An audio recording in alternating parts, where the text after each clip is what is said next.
Əziz izləyicilərim, kanalıma xoş gəlmisiniz. Deməli, adım Kristinadır. Mən ailədən gəlmə Yahudi baxıcıyım. Kanalımda müxtəlif cür rituallar, proqnozlar, baxımlar paylaşıram. Bugünkü videoda deməli, sevdiyiniz insanın sizə qarşı duyğusuna baxacağıq. Bu insan sizi sevirmi? Bu biraz sevgi açılımı olacaq.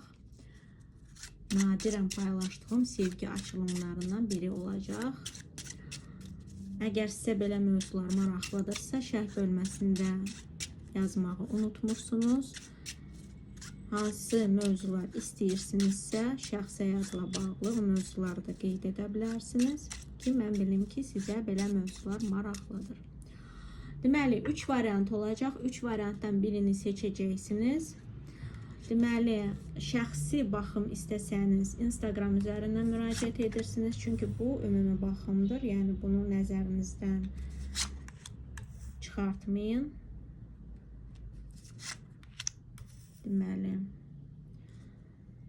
Deməli, əgər sizə daha çox vaxt tələb olunursa, videonu dayandıra bilərsiniz. Seçiminizi etdikdən sonra davam edə bilərsiniz baxmağa. Mən isə çox gözləmək istəmirəm. Keçid etmək istəyirəm birinci varianta. Gəlin baxaq. Birinci variantda bu insan sizi sevirmi? Sevirmi?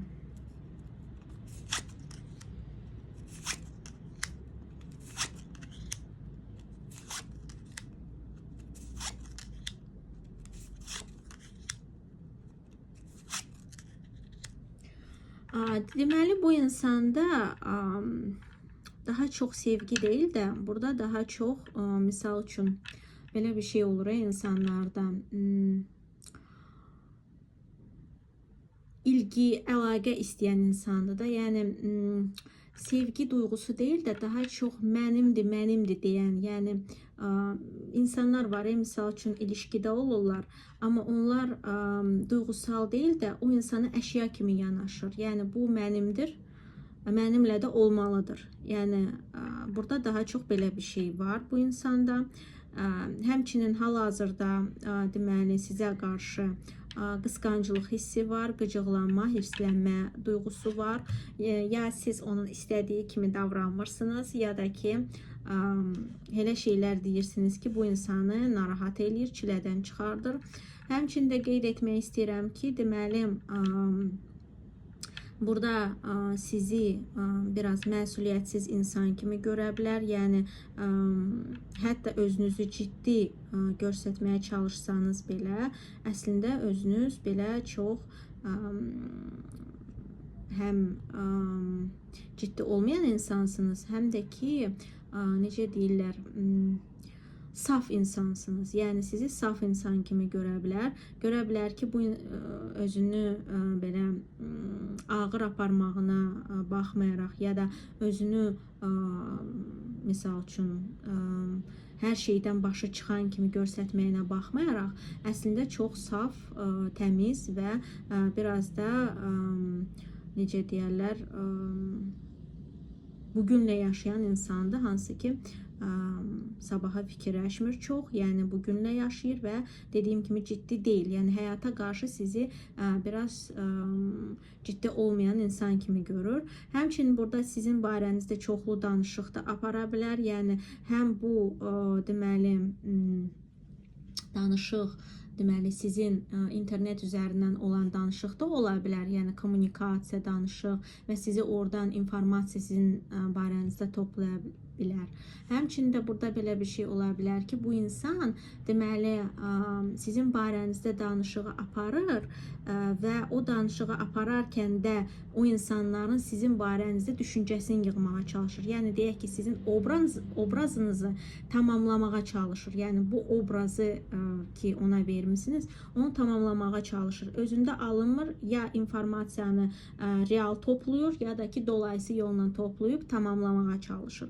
Amma hal-hazırda dediyim kimi biraz məyusluq hissi var, biraz sizə hirslənmə hissi var. Deməli, burada bu insan həmçinin fikirləşə bilər ki, bu həm duyğusunda var. O hiss, yəni belə bir hissdir ki, mən necə onu başqa insanlardan uzaq tutum, yəni ətrafında olan insanlardan uzaq tutum və həmçinin də belə bir şey ola bilər ki, həm sizi belə istəyə bilər etməyə, həm də ki, düşünə bilər ki, siz belə bir insansınız, hansı ki, istəyər ki, başqa insanlardan onu uzaq tutasınız, yəni daha ayırasınız, yəni ayırmağı daha birinci növbədə qoymağınızı da fikirləşə bilər. Burada uşaq məsələləri varsa, misal üçün ümumi uşaqlarınız varsa ya da sizin özünüzün uşaqlarınız varsa, bu insan duyğusunda onun da məsuliyyətini hiss edə bilər və bu biraz onu narahat edə bilər. Yəni uşaq məsələləri onu əksinə narahat edir, yəni o özünü o qədər də hazırlıqlı hiss etmir. Baxmayaraq ki, danışıqda, sözdə başqa cürə ola bilər, həmçinin də tövsiyələr ala bilər, amma onunla da birlikdə bu insan biraz narahat ola bilər. Həmçinin bu onun öz uşağıdırsa, uşağı ilə bağlı sizin qəbul edib etməyəcəyinizi də fikirləşə bilər ki, edər, etməz, necə edim, yəni belə bir məsələlər də ola bilər. Keçid etmək istəyirəm ikinci varianta.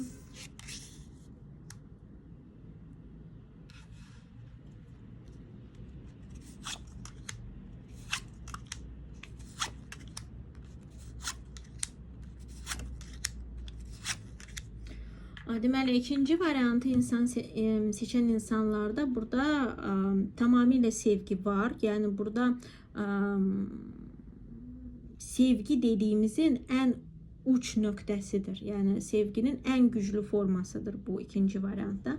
Və həmçinin qeyd etmək istəyirəm ki, burada sevgidən savayı biraz sevgi ilə ağrının qatışdığı, yəni insanlar olur ki, sevgini o qədər uç nöqtədə yaşayırlar ki, o sevgi hissi biraz onların canını yandıra bilər. Burada belə bir hissiyat var.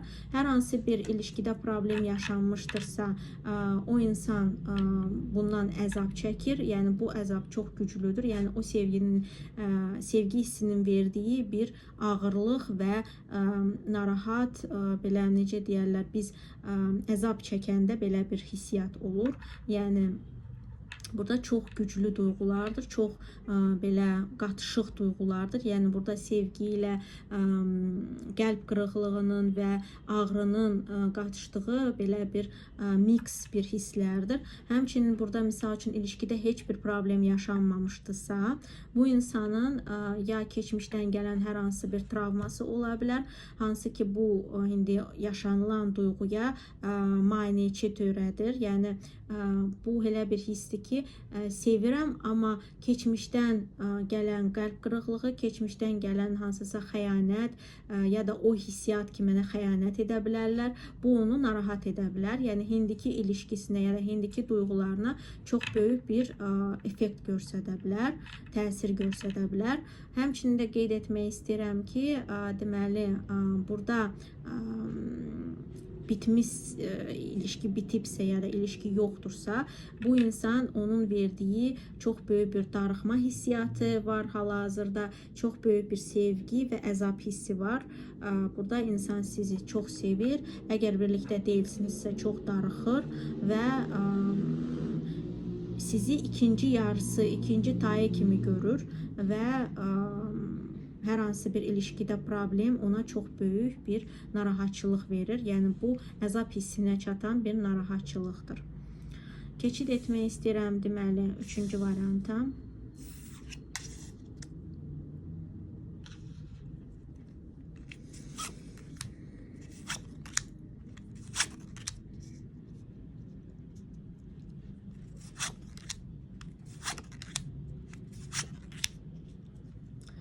Deməli, üçüncü variantda burada sevgidən daha çox praktik yanaşma var sizə qarşı. Ya bu insan özünə belə biraz praktiki insandır, yəni ailəvi insandır ya da ailəli insandır tutduğunuz insan. Çünki burada daha çox necə deyirlər, rutin şeyləri fikirləşir, rutin yəni insanlar olur ki elə yaşa çatır ki artıq sevgini boş verir. Yəni burada elə bir insandır ki sevgini boş vermiş bir durumdadır. Yəni deyir ki əşi boş ver. Yəni belə bir umursamaz bir durumdadır. Həmçinin də qeyd etmək istəyirəm ki, bu insanın deməli ya ondan qabaq ayrılıq yaşayıb kiminləsə ya da ki onun deməli sizin var olan ilişkinizdə olan hansısa ayrılıq söhbəti ola bilər ya da belə bir şey tuta bilər içində. Ona biraz pasiv agresiya verir, narahatçılıq verir. Yəni elə bir şeydir ki, misal üçün biz bilirik ki, misal üçün görüşəndə hansısa insanla bəli, bu insan bizə uyğundur, yəni xoşumuz gəlir o insandan, amma elə nöqtəyə çatır ki, ilişki ya ayrılmaq durumunda qalırıq, ya da belə bir seçim etməliyik. Yəni burada həmin o seçimə qarşılıq bu insanda agresiya var. Əgər siz belə bir şeyi ona misal üçün təklif etmişdinizsə, bu onda çox böyük bir qıcıqlanma hissi və pasiv agresiya yaradır. Əgər o özü qərar veribsə, o insan fikirləşir, belə etməliydim, amma istəmirəm. Yəni orada belə bir istək yoxdur. Amma istəyin olmaması o demək deyil ki, etməməlidir. Çünki elə durumu var ki, etmək durumunda qalır.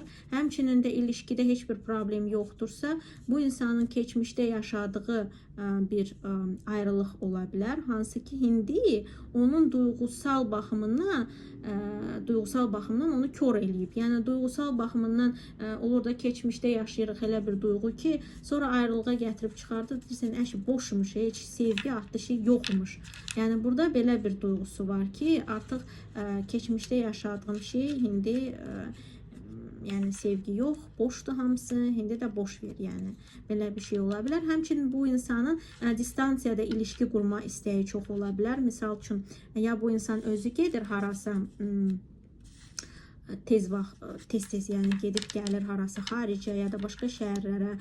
Həmçinin də belə bir insandır, hansı ki başqa, yəni misal üçün də Bakıda ayrı sevgilisi ola bilər, Şəkidə ayrı sevgilisi ola bilər, Moskvaya gedib Moskvada ayrı sevgilisi ola bilər. Yəni belə bir insandır. Yəni duyğusal baxımından o qədər də sevgiyə bağımlılıq bir hissiyatı yoxdur bu insanın. Bu insanın daha çox vaxt keçirdim, gözəl vaxt keçirdik, gözəl ilişkilər quraq. Yəni sevgini boş verin. Yəni bizim real dediyimiz sevgi burada yoxdur. Amma burada belə şəhərdə distansiyada ilişki qurmaq, başqa yerlərdən insanlarla ilişki qurmaq, belə bir istəyi var. Duyğusal baxımdan belə bir insandır. Və həmçinin dediyim kimi burada ayrılığa ya gətirib çıxardacaq hisslər ya da fikirlər onun hisslərinə negativ təsir göstərə bilər. Yəni içində belə bir pasiv agresiya var bu insan. Əgər misal üçün siz ya da başqa bir insan kiminlə ki ilişki qurur, ayrılma hissi yaransa, bu insan o insana sonrasında başlayacaq zərbə vurmağa. Yəni deyək ki, sizə xəyanət edir insan. Siz o insanla ayrılmaq istəyirsiniz, təbii bir şeydir. Ayrılmaq istəyirsiniz, amma o insan razılaşmır. Necə yəni, belə bir şey ola bilməz. Hətta olursa da o insan başlayır sizə pis şeylər eləməyə, ya sizin barənizdə şayə buraxmağa, ya sizinlə bağlı hansısa məsələlərdə sizə zərər verəcək şeylər eləməyə. Yəni belə bir insandır bu əslində. Çox diqqətli olmağınızda da fayda var belə insanlarla. Çünki mən şəxsən belə insanları sevmirəm. Hansı ki obyektiv deyil, subyektivdir. Başqa insanlara əzab çəkdirib də özünə əzab çəkdirməyə çatanda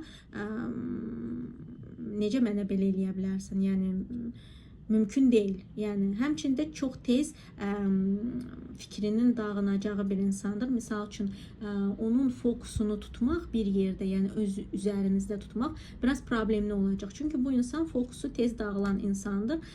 Bir neçə insanı əldə tutmağı sevən insandır. Bir neçə insan. Bu insan hətta təkcə ilişkidə də yox, bu insan dostluqlarda da elə ola bilər, kommunikasiyada da elə ola bilər. Hansı ki eyni yerdə fokusunu saxlamaqda çətinlik göstərir. Çox aktiv insandır. Çox bir neçə yerə çatdırım özümü, bir neçə yerdə olum və həmçinin də bu onun şəxsi həyatına da təsir göstərir. Yəni eyni insan ona artıq bezikdirir. insan ki, onunla ilişki qurur. Artıq onun bir müddətdən sonra ona toxunur onun dediyi sözlər, elədiyi hərəkətlər və ona görə də bir neçə yerdə ilişki qurmağı sevən insandır.